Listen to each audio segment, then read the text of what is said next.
주의 말씀에 거센 풍랑도 잠잠하게 되도다.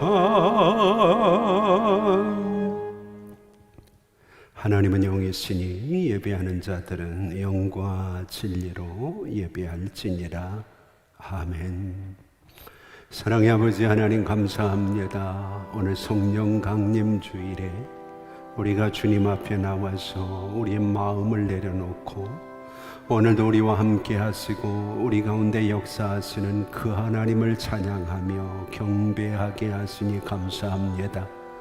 오늘 이 시간 이 자리를 사모하지만 직장의 일들로 또 주변의 상황과 형편 때문에 함께 나와 하나님께 예배하지 못하는 형제도 있고 육신의 질병으로 어려움 당하는 형제들도 있습니다. 하나님께서 그 마음과 그 몸을 치료하여 주시고 은혜와 은총으로 붙들어 주시기를 소망합니다. 아울러 하나님, 해외에 있는 식구들, 군에 있는 우리 자녀들, 특별히 선교지에서 애쓰고 수고하는 선교사님과 세운 교회들이 이 어려운 고비들을 잘 넘길 수 있도록 성령 강림 주일에 성령 충만, 은혜 충만함으로 하나님 역사하여 주시옵소서. 오늘도 하나님의 은혜를 사모하며 하나님 앞에 나와 예배하는 성도들, 그 마음과 그 믿음이 귀하오니 하나님께서 크신 은혜와 놀라우신 복으로 꼭 갚으시고 채우시고 축복하여 주시옵소서. 그래서 영혼은 잘 되게 하시고 범사는 형통하게 하시고 몸들은 더욱 건강하도록 하나님 인도해 주시옵소서. 하나님께서 우리 모두와 함께 해 주시기를 간절히 소망하오며 예수님의 이름으로 기도하옵나이다. 아멘. 우리 190장 찬양을 함께 찬송합니다.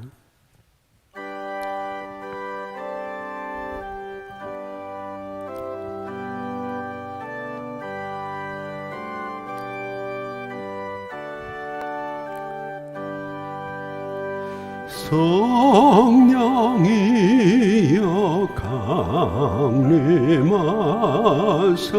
나를 감화하시고 애통하며 회개한 마 충만하게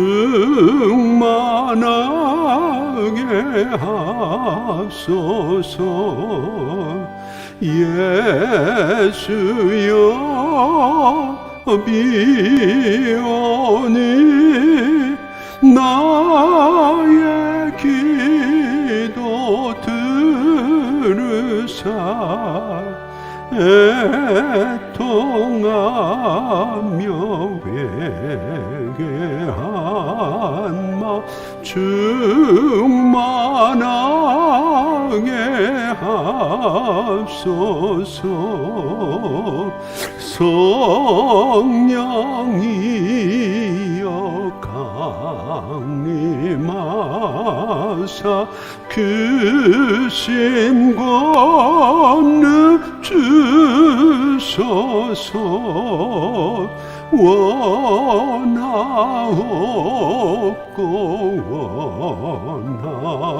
원하오니 충만하게 하소서. 예수여 비오니 나의 기도 들으사 애통하며 회개한 마 충만하게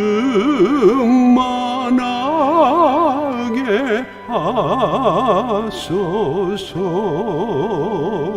힘이 없고 연약하나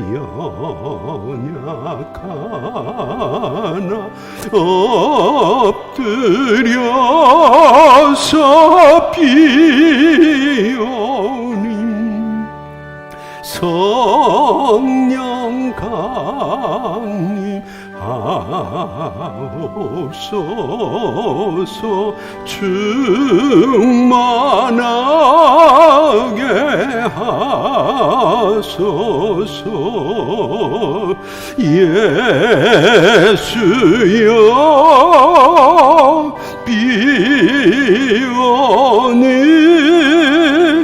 나의 기도 들으사 애통하며 회개한 마 충만하게 하소서. 정케하고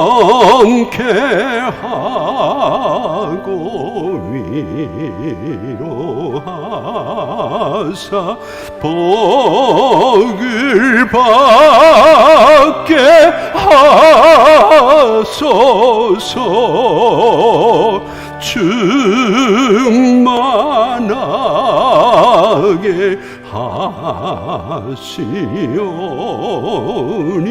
무한 감사합니다.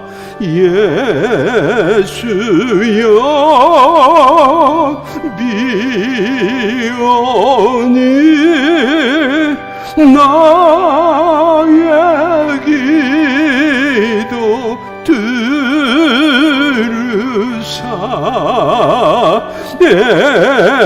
애통하며 회개한 맘 충만하게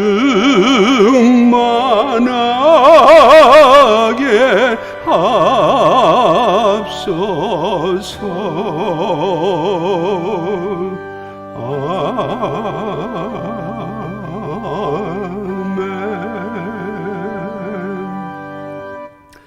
우리 같이 사도신경으로 우리 신앙을 하나님께 고백합니다. 나는 전능하신 아버지 하나님 천지의 창조주를 믿습니다. 나는 그의 유일하신 아들 우리 주 예수 그리스도를 믿습니다. 그는 성령으로 잉태되어 동정녀 마리아에게서 나시고 본디 빌라도에게 고난을 받아 십자가에 못 박혀 죽으시고 장사된 지 사흘 만에 죽은 자 가운데서 다시 살아나셨으며 하늘에 오르시어 전능하신 아버지 하나님 우편에 앉아 계시다가 거기로부터 살아있는 자와 죽은 자를 심판하러 오십니다. 나는 성령을 믿으며 거룩한 공교회와 성도의 교제와 죄를 용서받는 것과 몸의 부활과 영생을 믿습니다. 아멘. 우리 같이 182장 1절 찬양 함께 드리면서 봉헌하겠습니다.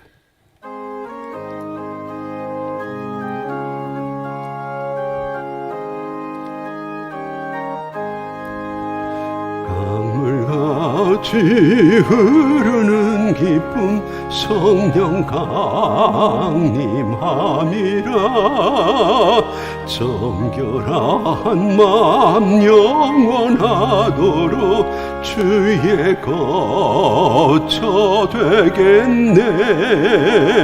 주님 주시는 참된 평화가 내 맘속에 넘치네. 주의 말씀에 거센 풍랑도 잠잠하게 되도다.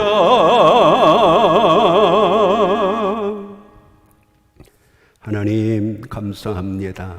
오늘도 우리가 하나님 앞에 나와서 우리의 마음과 우리의 믿음과 우리의 정성들을 모아서 하나님께 드립니다. 하나님 치열하게 한 주간도 하나님의 말씀대로 살려고 애쓰고 수고했던 성도들의 마음들, 믿음의 열정들을 기억하여 주시고 이 속에 담겨있는 성도들이 하나님을 사랑하는 마음, 하나님의 역사와 하나님의 뜻과 나라를 이루고자 하는 그 마음까지 하나님이 꼭 연락하여 주시기를 소망합니다.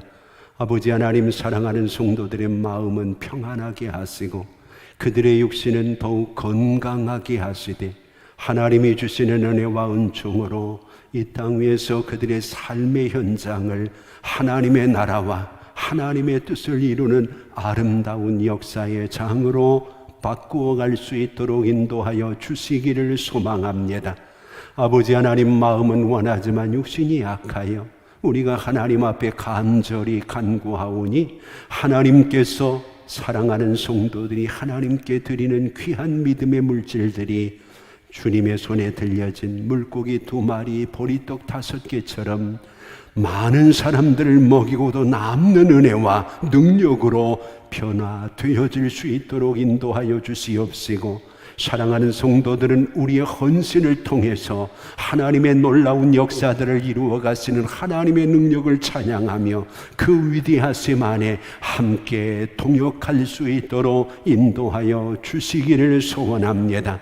아버지 하나님, 11조를 드리는 성도들의 일터와 가정의 은혜와 복을 주시고 하나님이 약속하신 대로 하나님의 축복을 많은 사람들과 나눌 수 있는 선한 부자들이 될 수 있도록 도와주시고, 하나님께서 물질뿐만 아니라 믿음도 더하시고 건강도 더하시고 주변에 사람도 모아주셔서 하나님께서 주시는 귀한 역사와 사명을 감당하는데 어느 것 하나 부족함이 없도록 하나님이 역사하셨노라고 간증할 수 있는 은총이 있도록 인도하여 주시옵소서.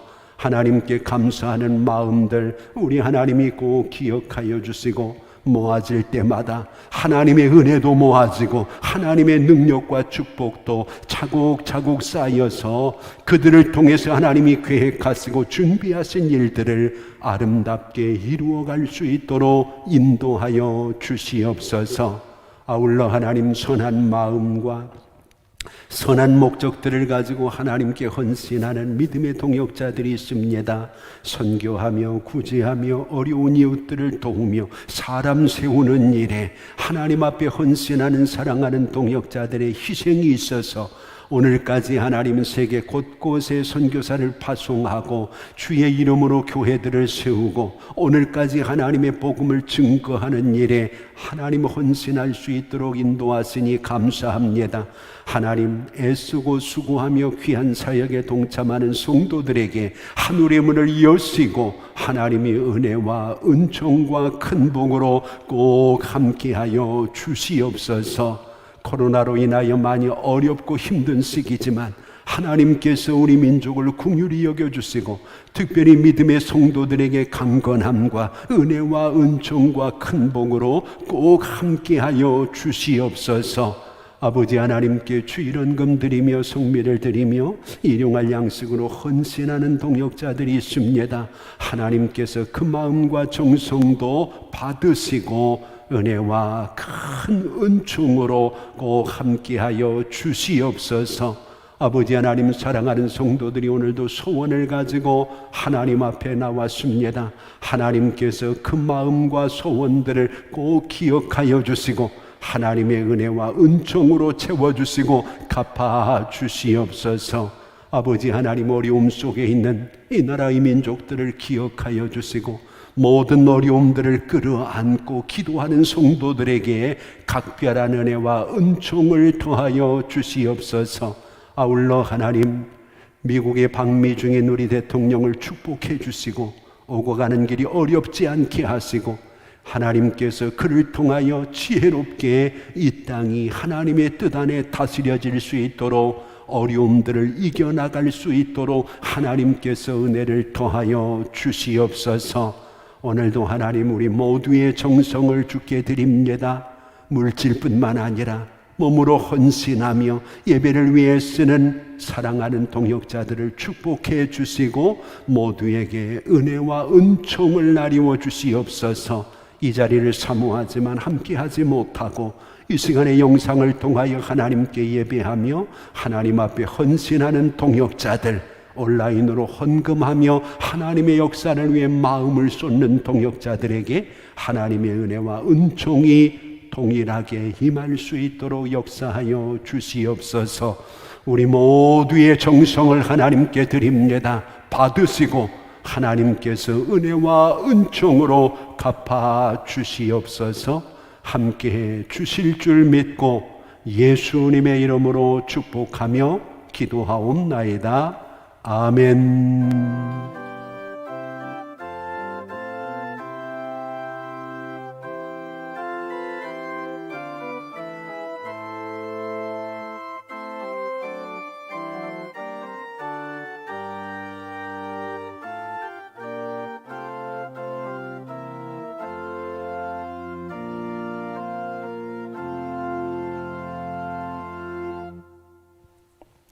우리 같이 성경 보겠습니다. 하나님의 말씀은 출애굽기 13장 17절 말씀입니다.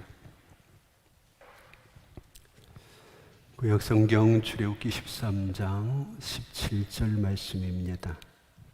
우리 뜻을 묵상하면서 한 음성으로 좀 같이 한번 읽어보겠습니다. 17절. 바로가 백성을 보낸 후에 블레셋 사람의 땅의 길은 가까울지라도 하나님이 그들을 그 길로 인도하지 아니하셨으니 이는 하나님이 말씀하시기를 이 백성이 전쟁을 하게 되면 마음을 돌이켜 애굽으로 돌아갈까 하셨습니다. 아멘. 오늘도 하나님의 각별하신 은혜와 하나님의 큰 복이 여러분 모두와 꼭 함께 하시기를 주의 이름으로 축복합니다. 오늘은 특별히 성령 강림 주일입니다. 예수님께서 우리를 위해 하늘의 보좌를 버리고 이 땅에 오셨습니다. 그리고 나의 죄를 위해 십자가에 죽으셨고 우리에게 하나님 나라에 대한 소망을 주시기 위해 이 땅 위에서 40일 동안 계시다가 우리의 처소를 예비하러 하나님의 나라로 올라가시게 됩니다.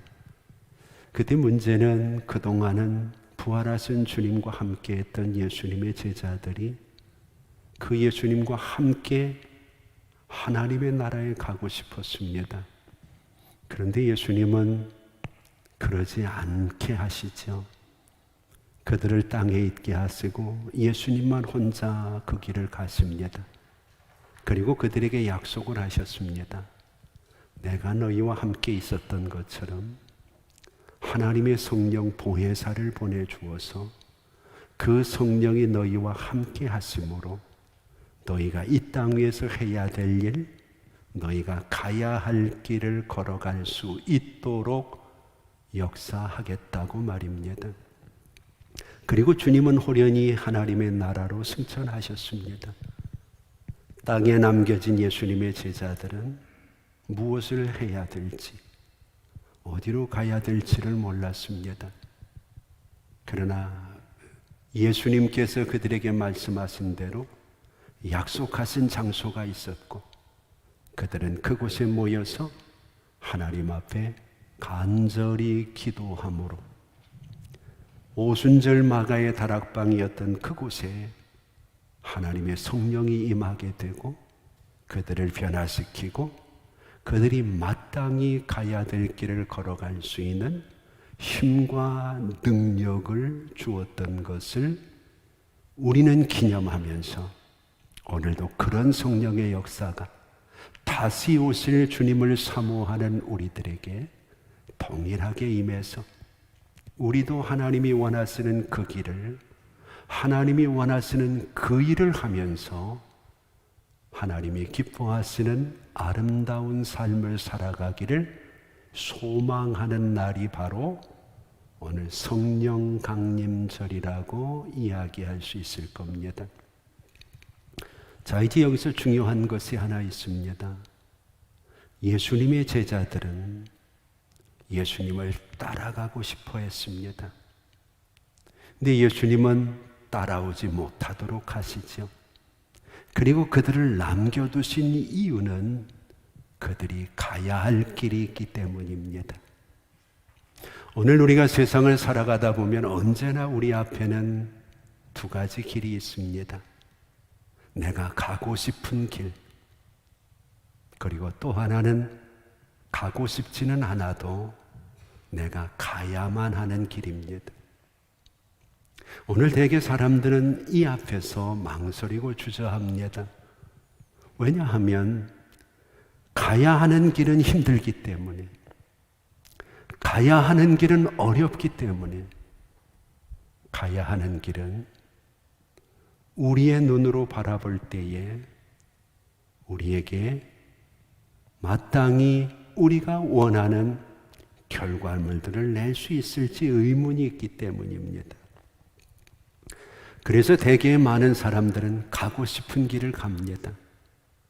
내가 하고 싶은 일을 하고, 내가 하고 싶은 말을 하고, 내가 가고 싶은 길을 가다 보니까 오늘 우리의 삶 속에는 마땅히 우리가 가야 할 길을 놓쳐버리는 경우도 꽤 많이 있습니다.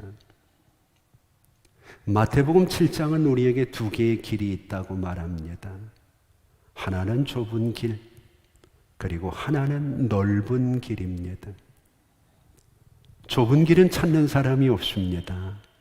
그러나 성경은 그 길은 우리가 가야 될 길이라고 얘기합니다.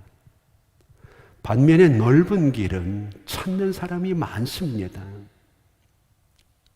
사람들은 그 길을 가고 싶어 합니다. 그래서 많은 사람들이 그 길로 몰려갑니다. 그러나 성경은 그 길은 가지 않아야 될 길이라고 말하죠. 이유는 끝에 있습니다. 우리가 가야 할 좁은 길을 걸어가면 그 끝에는 영생과 생명이 기다리고 있습니다. 그러나 내가 가고 싶은 길을 걸어가게 되면 그 끝은 하나님이 책임져 주시지 않는 멸망과 사망이 기다리고 있다고 말합니다. 오늘 본문의 이스라엘 백성들이 지금 그런 양갈래길 앞에 서 있습니다. 우리가 함께 읽었던 17절 말씀은 그들이 가고 싶어 하는 길입니다. 그런데 성경은 17절에 그 길은 하나님의 인도하심이 없다 그렇게 얘기를 합니다. 18절은 그들이 가고 싶지 않은 길입니다. 그러나 가야 되는 길입니다. 18절 말씀을 자세히 보세요. 그 길에는 하나님의 인도하심이 있다 그렇게 얘기를 합니다. 오늘 우리 인생도 마찬가지입니다.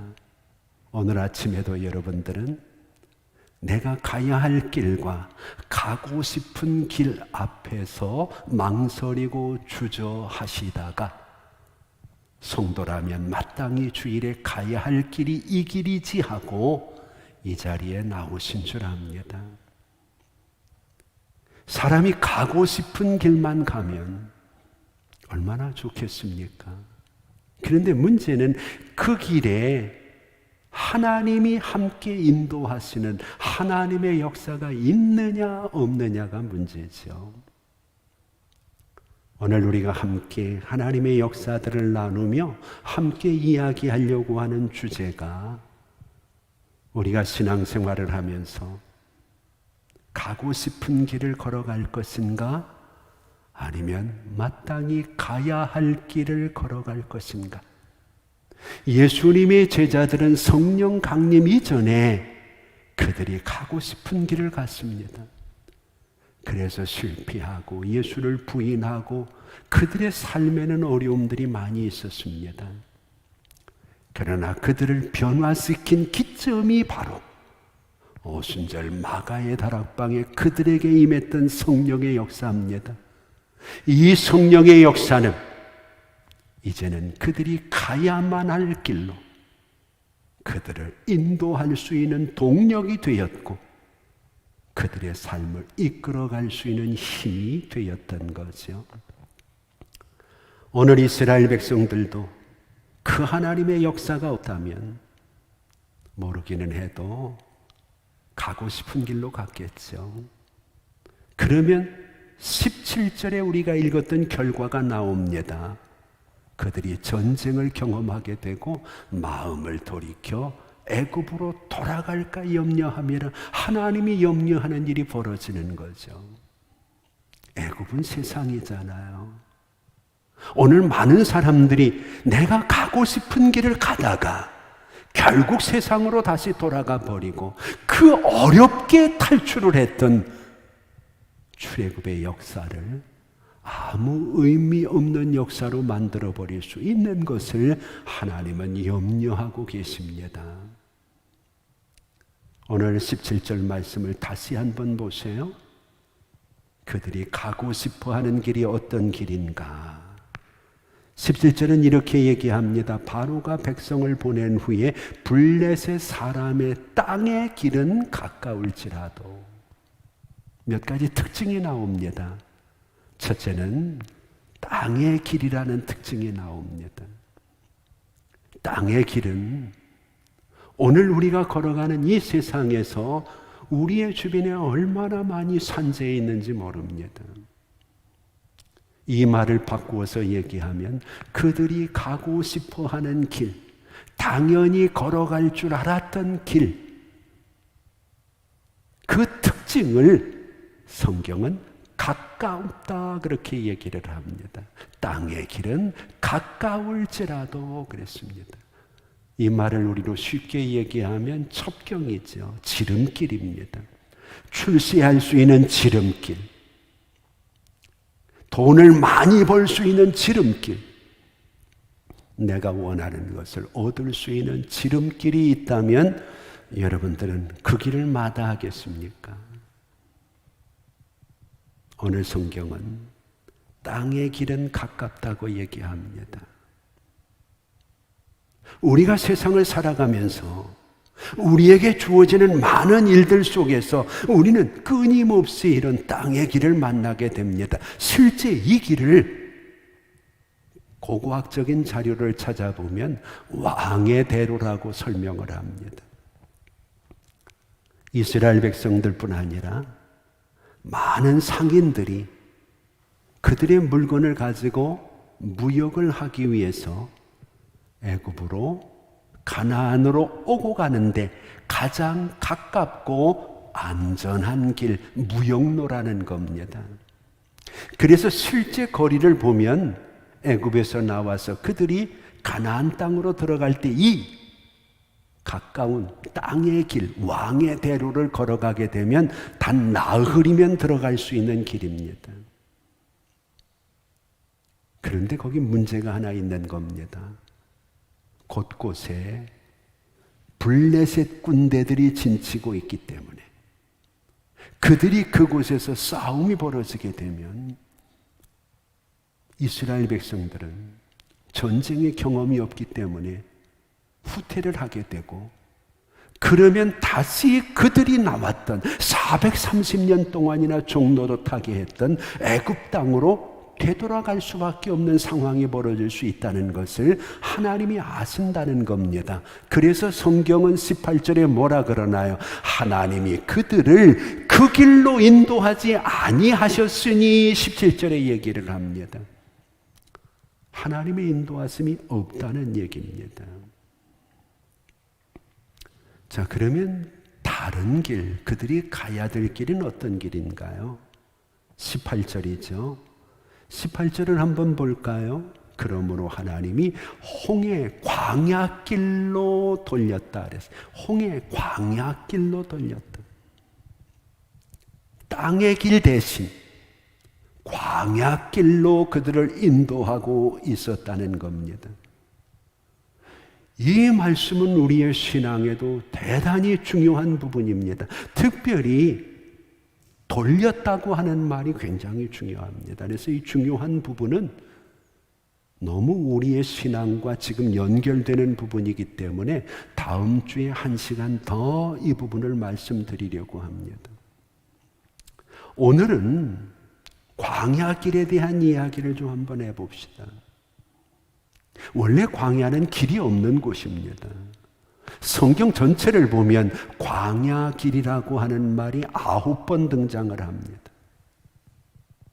그런데 그 첫 번째가 오늘 본문입니다. 그동안은 듣도 보도 못하던 길입니다. 광야의 길이 있어? 그들은 들어본 적이 없습니다. 오늘 우리가 신앙생활을 하면서 듣도 보도 못한 길을 가려고 하면 두려움이 왜 없겠습니까? 염려가 왜 없겠습니까? 그런데 중요한 것은 광야의 길이 있다고 말씀하시는 하나님입니다. 그냥 광야로 인도한다는 게 아니라 광야 길로 인도하겠다는 거죠. 하나님만이 아시는 길이 있다는 거예요. 여러분, 지금은 코로나로 인해서 우리가 여행을 많이 못하지만 이전에 우리가 낯선 곳에 여행을 가게 되면 꼭 필요한 게 하나 있죠. 가이드, 안내자입니다. 그래서 모르는 길이 복잡한 곳일수록 안내하는 사람이 깃발을 높이 들고 확성기를 하나 들고 그리고 그 뒤에 여행자들이 따라갑니다. 근데 이상하게 나는 길을 전혀 모르지만 그 안내자를 따라가다 보면 내가 원하는 목적지에 도달을 하게 되는 거예요. 하나님이 그냥 광야로 인도한 게 아니라는 거예요.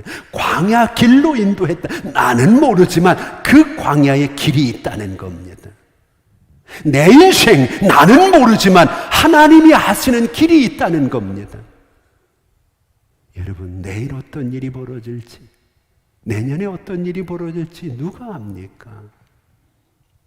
인생은 광야 같은데 하나님은 그 광야에 듣도 보도 못했지만 길이 있다고, 그 길을 내가 안다고, 그래서 18절에 내가 그 길로 너희를 인도하겠다고. 이보다 훌륭한 가이드가 어디 있습니까? 그 하나님의 안내하심이 있다면 더 이상 광야는 광야가 아니죠. 하나님만 따라가면 광야에 내가 알지 못하는 그 길로 하나님은 우리를 이끌어 가실 거잖아요. 근데 많은 사람들이 그냥 광야라고만 생각을 하는 거예요. 그렇지 않아요. 광야의 길입니다. 내 인생이 광야 아닙니다. 오늘 내 인생이 어렵고 힘들다고 여러분 주저앉지 마세요. 내게는 길이 보이지 않지만 나그네와 같은 우리의 인생에 하나님은 우리의 인생에 길이 있다는 것을 아십니다. 광야라고 하는 곳은요, 좀 전에도 길이 있었지만 가끔 여러분들이 다큐멘터리나 이런 것들을 보시면 모래바람이나 폭풍우가 한번 지나가면 길들이 다 없어져 버립니다. 그게 광야입니다. 우리는 그걸 염려하거든요. 하나님께서 우리의 인생을 인도할 때 아직 한 번도 경험하지 못한 길이기도 하지만 있던 길도 없어지는 판에 내가 어떻게 그 길을 갈 수 있겠느냐는 거예요. 그런 염려를 위해서 하나님이 우리에게 이사야서 43장 19절을 보면 이렇게 말씀을 하셨어요.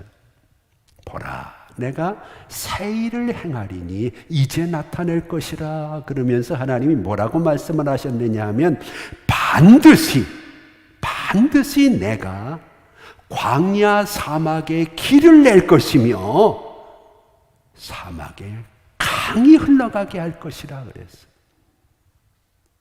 지금 우리를 인도하시는 하나님은 단순히 길을 아는 가이드에 비치지 않는다는 거예요. 없는 길을 만드시고 없는 강을 내시고 하나님은 광야와 사막을 우리의 삶의 현장에서 바꾸어 가시는 분이라는 것을 보여주고 있는 거죠.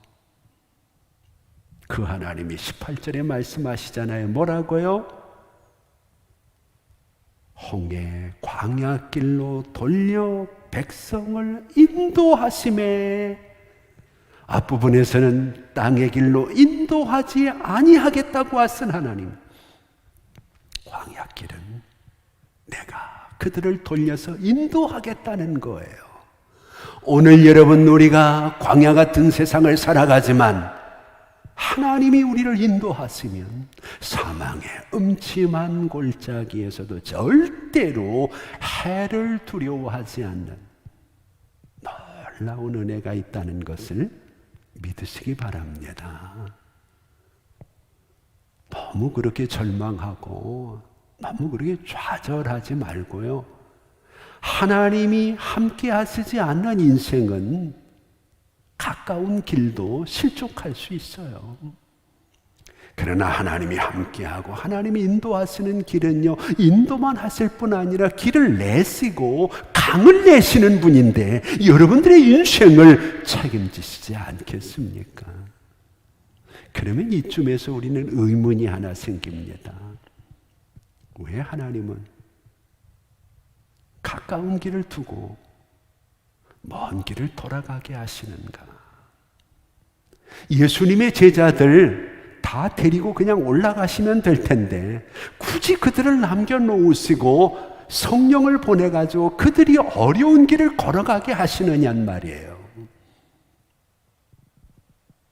오늘 본문은 그 이유를 우리에게 설명하면서 이 코로나 시대, 어려운 시대를 한치 앞을 예측하지 못하고 조심조심 살아가고 있는 우리들에게 성령 강림절에 하나님이 뭘 원하시는지를 본문을 통해서 보여주고 있어요. 첫째는 하나님의 목적 때문에 그렇습니다.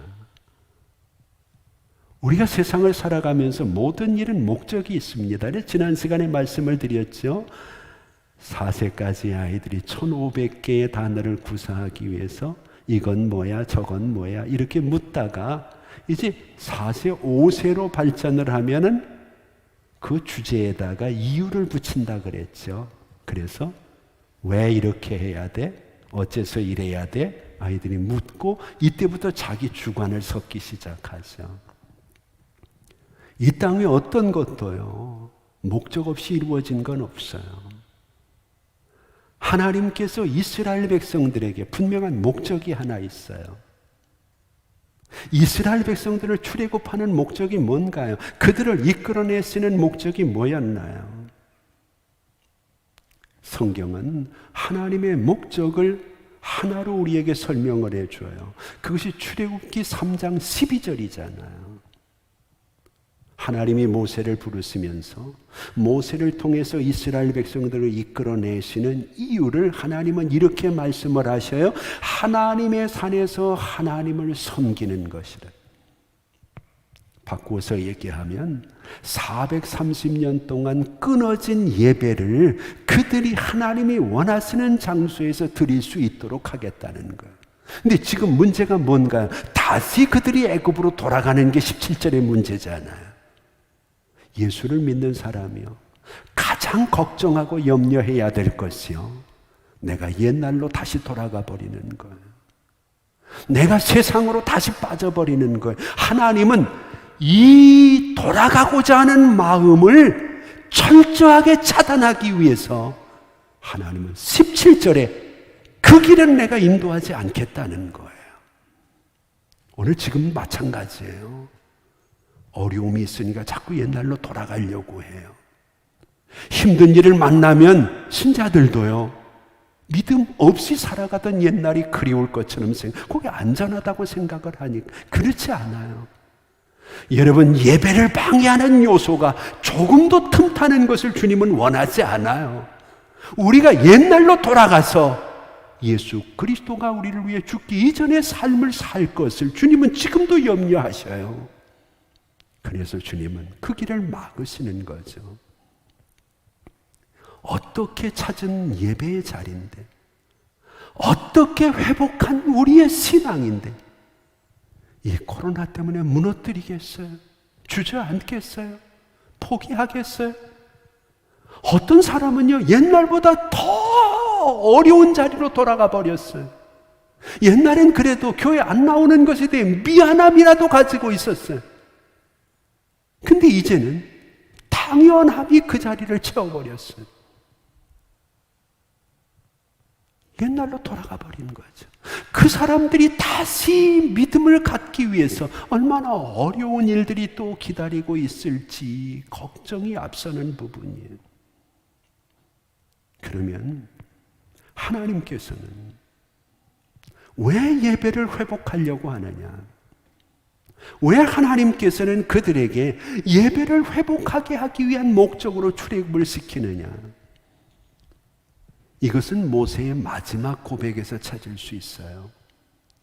신명기 33장 29절은 모세가 가나안 땅에 들어가기 직전에 하나님 앞에서 자기가 들어가지 못하는 그것을 돌아보면서 유언과 같은 내용을 기록하고, 이때 모세가 이런 얘기를 해요. 너 이스라엘아, 너같이 행복한 자가 어디 있느냐? 너같이 구원을 얻은 행복한 사람이 어디 있느냐? 이 말을 바꾸면 하나님께서는 하나님과의 관계 회복을 통해서 우리를 행복하게 해주시기를 원하는 게 목적이라는 거예요. 여러분, 성경 전체가 그래요. 하나님의 행복과는 관계없어요. 하나님이 행복하시기를 원했다면 세상에 예수를 안 보내셨어요. 그런데 하나님은 우리의 행복을 원하거든요. 이 행복이 언제 깨졌나요? 창세기를 보면 원래 하나님께서는 인간을 만드실 때 하나님의 형상대로 인간을 만들었어요. 그래서 창세기 1장 26절을 보면 하나님이 이르시되 우리의 형상을 따라 우리의 모양대로 우리가 사람을 만들자 그랬거든. 근데 죄가 들어오면서 우리의 형상을 잃어버렸어요. 예수님이 다시 오신 이유는 그 형상을 회복시켜 주기 위한 것이고, 그 형상을 회복시키는 방법이 바로 하나님과의 관계가 회복되어지는 온전한 예배를 통해서거든요. 그런데 이스라엘이 430년 동안 그 길을 가지 못하는 거예요.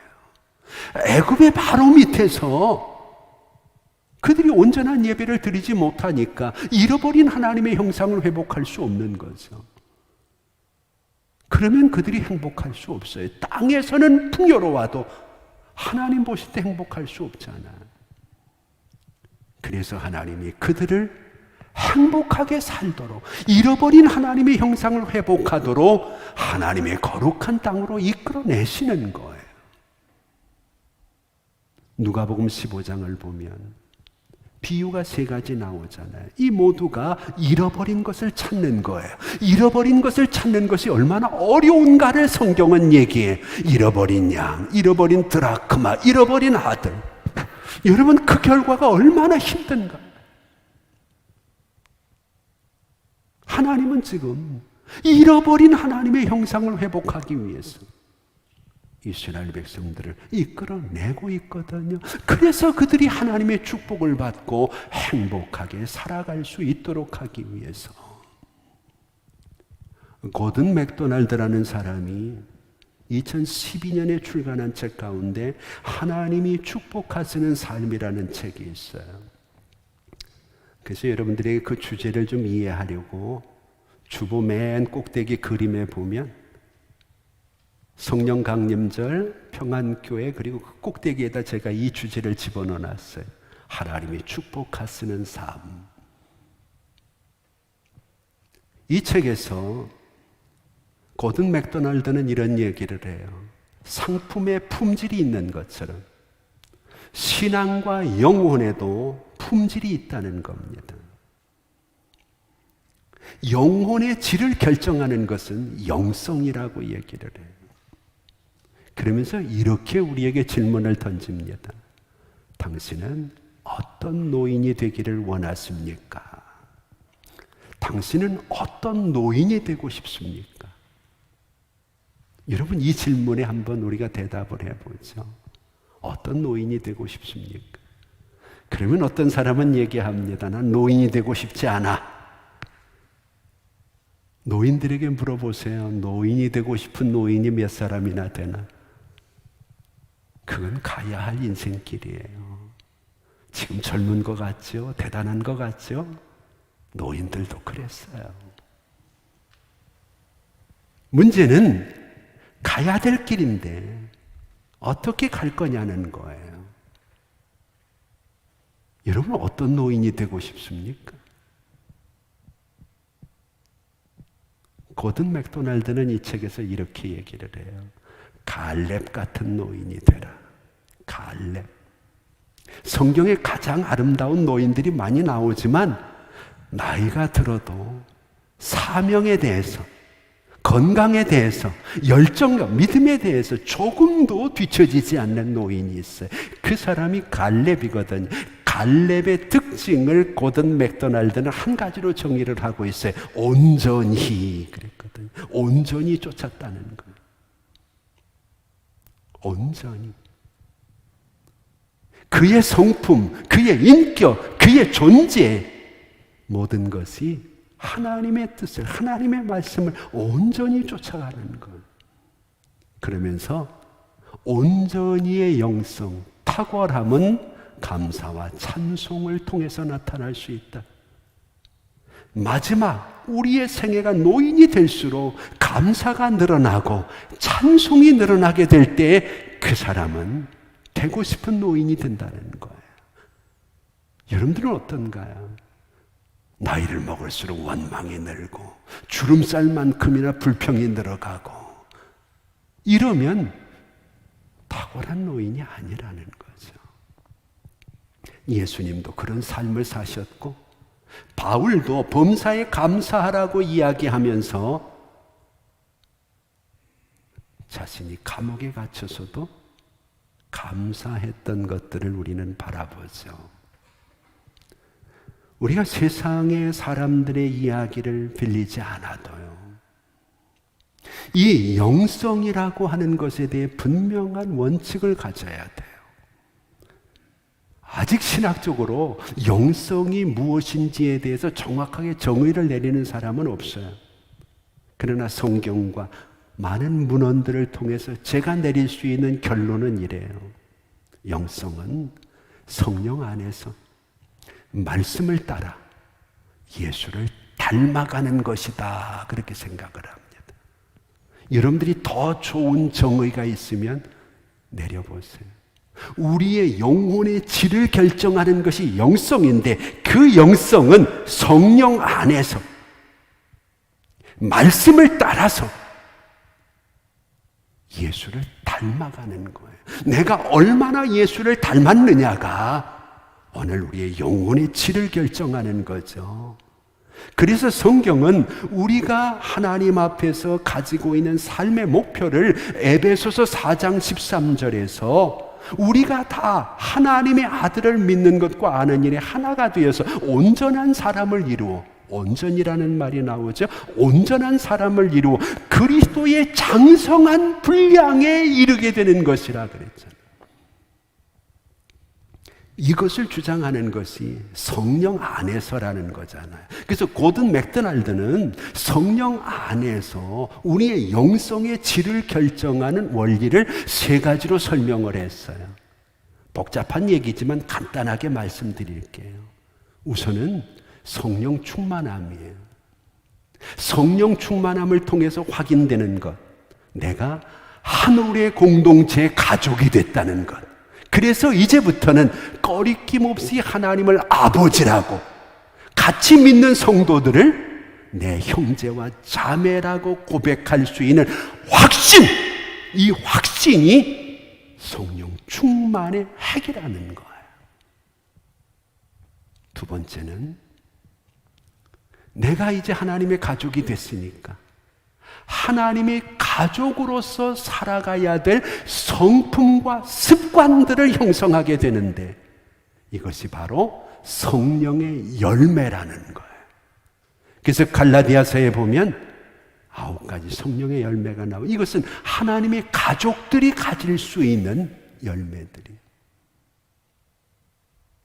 그리고 세 번째가 능력이에요. 여전히 세상은 어렵지만 내가 하나님께 기도하면서 어려운 세상을 피해가는 게 아니라 이겨나갈 수 있는 힘을 얻게 되는 것, 이것이 성령의 권능이죠. 그래서 우리가 하나님 앞에 질 좋은 영혼을 갖기 위해서는 성령의 확신이 있어야 되고, 성령의 열매가 있어야 되고, 성령의 능력이 있어야 되는데, 이것이 바로 오늘 이 성령 강림절에 하나님이 우리에게 주실 수 있는 성령의 은사들이 아니겠느냐는 거예요. 여러분, 세상의 상품은요, 막 찍어내면 됩니다. 그래서 똑같은 상품이 수천 개, 수만 개, 수십만 개가 한꺼번에 나옵니다. 그러나 작품은요, 찍어낼 수 있는 게 아니에요. 하나님은 지금 이스라엘을, 하나님은 지금 우리를 작품으로 만들어 가시거든요. 하나님께 예배하는 작품, 하나님 안에서 하나님으로 인하여 행복해 하는 하나님의 작품으로 우리를 만들어 가잖아요. 대나무는요, 상당히 빠른 속도로 성장을 해요. 그런데 어느 순간 성장이 멈추는 부분이 있어요. 그 멈추는 부분이 마디가 되는 거거든요. 대나무는 이 마디가 있기 때문에 모진 비바람이 불어도 견딜 수 있는 거. 우리가 인생을 살아가다 보면 이 코로나처럼 멈춰야 되는 때가 있어요. 아무것도 할 수 없는 때가 있다고요. 그래도 우리는 가고 싶은 길이 아니라 가야 할 길을 가야 됩니다. 하나님께서 이 멈춤을 통해서 우리의 인생을 낭비하는 것이 아니라 우리의 신앙의 마디가 생기게 하는, 그래서 우리가 더욱 견고하고 단단하게 어려움들을 견디어 나갈 수 있도록 역사하시는 것 아니냐는 거죠.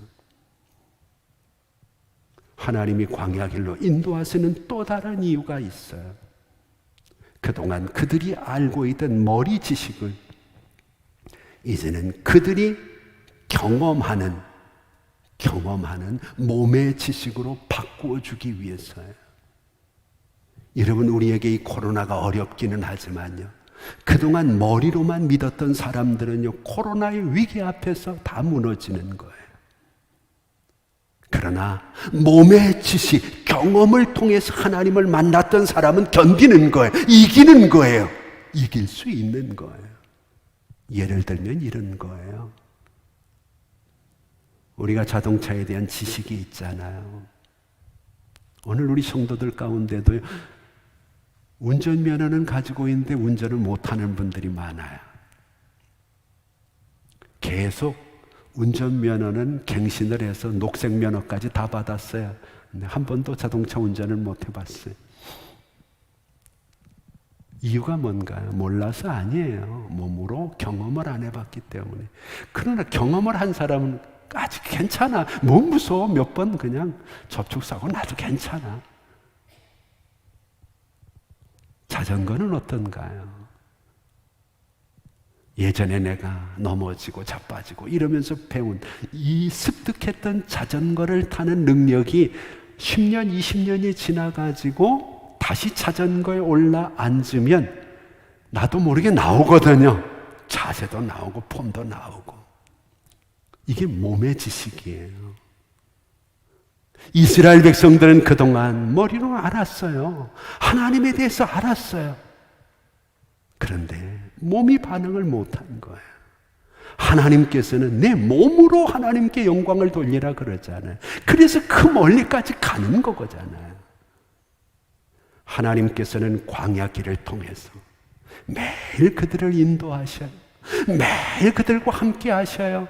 그래서 그들은 광야 생활을 통해 광야 길에서 그들과 함께 하시는 하나님을 몸으로 경험하는 거예요. 이 코로나의 위기 속에서 그동안 우리가 머리로만 알고 있던 하나님을 이 어려움 속에 기도하고 몸부림치면서 우리를 이끌어 가시는 몸의 지식으로 바꿀 수 있다면 광야 길은 우리가 가야 할 이 길은 결코 그렇게 어렵게만 끝나는 길은 아니라는 거예요. 이제 결론으로 한 가지만 더 얘기를 하세요. 하나님께서 왜 광야 길로 우리가 가야 할 길이라고 얘기하는가? 신명기 8장을 보면 하나님이 이스라엘 백성들을 광야 길로 40년 이끄시는 이유를 몇 가지 얘기를 해. 그 중에 하나가 너희를 낮추시며 그렇게 얘기를 해. 여러분, 사람은요, 아무런 어려움이 없으면은요, 신앙생활도 잘하고 대단히 감사하고 기뻐할 것 같은데 되게 교만해져요. 자기밖에 없는 줄 알아요. 근데 어려운 일을 당하고 힘든 일을 겪게 되면은요, 낮아져요. 겸손해져요. 이 코로나 때문에 신앙적으로 겸손해진 사람이 얼마나 많아요. 야, 옛날에 예배 드리는 거 당연한 줄 알았는데 이게 당연한 게 아니네? 하나님의 은혜였잖아. 야, 이렇게라도 모일 수 있는 게 얼마나 감사해. 너무 고맙다. 이게 내가 낮아져야만 되는 거예요. 여러분, 성경 잘 아시잖아요. 하나님께서 이들에게 은혜를 베풀고 싶어요. 430년이나 고생을 했으니까 이제는 하나님께서 그들에게 하나님의 은혜를 베풀고 싶은데, 은혜를 베풀 수 있는 방법이 뭔가요? 은혜는요, 낮은 곳으로 흘러가게 돼 있어요. 그래서 성경은 베드로 사도를 통해서 교만한 자는 물리치시고 겸손한 자에게 하나님의 은혜를 주신다. 은혜는 물 같아서요, 내가 겸손해지고 낮아지면 물밀듯 밀려오는 것이 은혜예요. 하나님이 광야길로 그들을 인도하시는 이유가 뭐예요? 낮추시고 겸손하게 만들어서 은혜를 부어주시기 위해. 이 코로나를 통해서, 이 어려움을 통해서 우리를 낮추시는 이유가 뭘까요? 우리를 이렇게 낮추시고 납작 엎드리게 하시는 이유가 뭘까요? 저는 하나님이 이 어려운 시대에 우리에게 하나님의 은혜를 충만하게 부어주시기 위해, 은혜가 흘러 들어올 수 있는 교회가 되게, 가정이 되게, 개인이 되도록 하기 위해 하나님이 역사하시는 것이 아닌가 싶어요. 오늘 여러분, 가고 싶은 길 가려고 하지 말고 마땅히 가야 할 길을 좀 걸어가세요. 부모로서 가야 할 길 포기했다면, 자녀로서 해야 할 일 포기했다면 그게 사람 놀이 아닌가요? 이 코로나 시대에 내가 가야 할 길로 가야지. 가고 싶은 대로만 가면 지금도 세상에 나가 있을 거잖아요. 오늘 하나님은 우리에게 물어요. 가까운 길이기 때문에 땅의 길로 가겠니? 거긴 하나님의 인도하심이 없는데, 광야길 들어본 적도 없고 길도 없다고 말하지만 거기는 내가 인도해 줄게. 힘들고 어려워도 고난과 어려움 속에서 우리 가야 할 길을 함께 주님의 인도하심을 따라 걸어가는 사랑하는 평안교회 성도들이 꼭 될 수 있기를 주의 이름으로 축복합니다. 오늘 이 시간에는 축도하기 전에 지난번 5월 15일에 결혼식이 두 건이 겹쳐가지고 부득이 저희가 내려가지 못했던 우리 지민이 자매 오늘 신혼여행 마치고 오늘 여러분이 나가시면 떡을 대접하는 가정이 이 가정입니다. 우리 박용덕 집사님, 정선정 집사님 가정에서 같은 날 이렇게 결혼식이 겹쳐서 부득이하게 저희 가지 못했는데 오늘 이렇게 신혼여행 잘 마치고 돌아와서 교회에 나왔습니다. 그래서 함께 축하하고 축복하는 시간을 좀 가지려고 합니다. 우리 지민이 자매 잠깐 앞으로 나오실래? 예, 앞으로 잠깐만 나오시죠. 제가 전해줄 것도 있고요. 우리 최봉희 형제도 같이 좀 함께 나오시고요.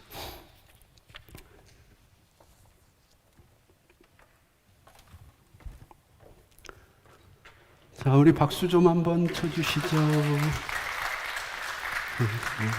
가서 일부러 성경을 전해드려야 되는데 그러지를 못해서. 우리 최봉우 형제 축하합니다. 어이구, 멋지십니다. 진이도 축하하고요. 우리 같이 좀 잠깐 기도하겠습니다.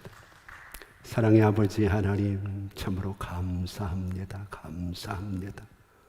이 땅 위에 선난 선녀들이 많은데 특별히 하나님이 사랑하시는 최병호 형제, 그리고 박지민 자매, 오늘 귀한 성도들이 이렇게 하나님의 교회에서 함께 성도들과 함께 예배하고, 이 시간에는 주의 종들이 이 가정을 위해서 기도하는 시간을 갖게 되었습니다.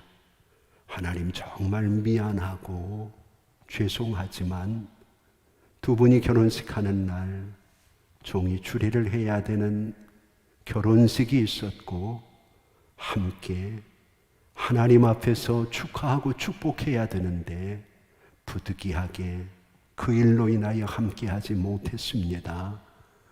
오늘 우리가 정말 아쉬워하고 안타까워하고 미안한 마음을 담아 이들을 위해 함께 기도하고 축복하기를 원합니다.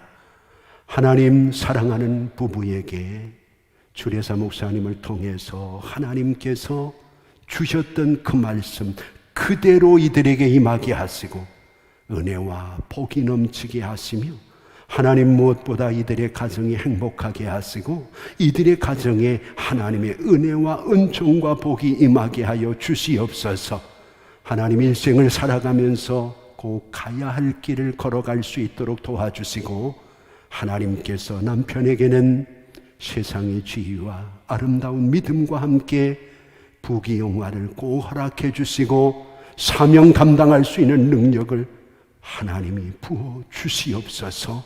건강하게 하시고 어디서나 인정받게 하시고 이 가문을 아브라함처럼 믿음의 가문으로 이끌어갈 수 있도록 역사하여 주시옵소서.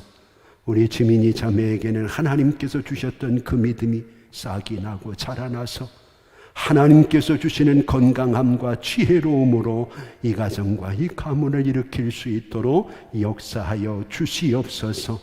종들의 마음을 담아 이들의 앞길을 축복합니다. 하나님, 영혼은 잘되게 하시고 범사는 형통하게 하시고 몸들은 건강하게 하여 주시옵소서. 이들의 가정이 행복하게 하시고 이들의 가정이 복을 받게 하시고 이들의 가정에 하나님의 손길이 머물게 하여 주시옵소서.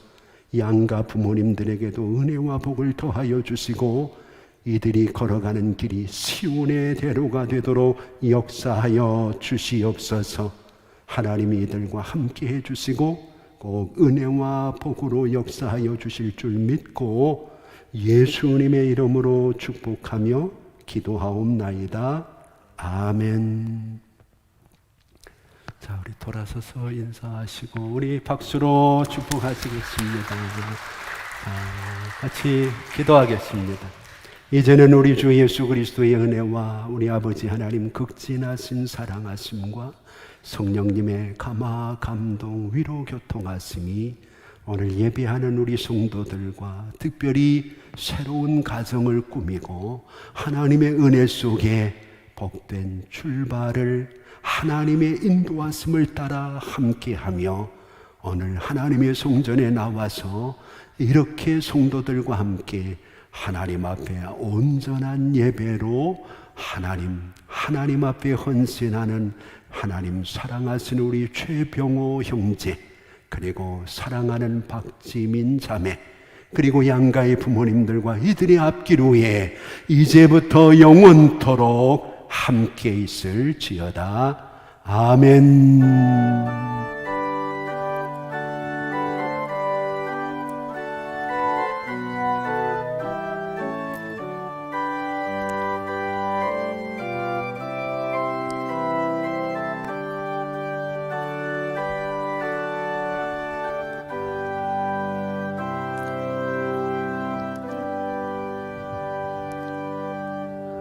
다시 한번 축하합니다. 행복하게 건강하게 사시기를 바라고 여러분 모두 한 주간 건강한 한 주가 꼭 되시기를 바랍니다.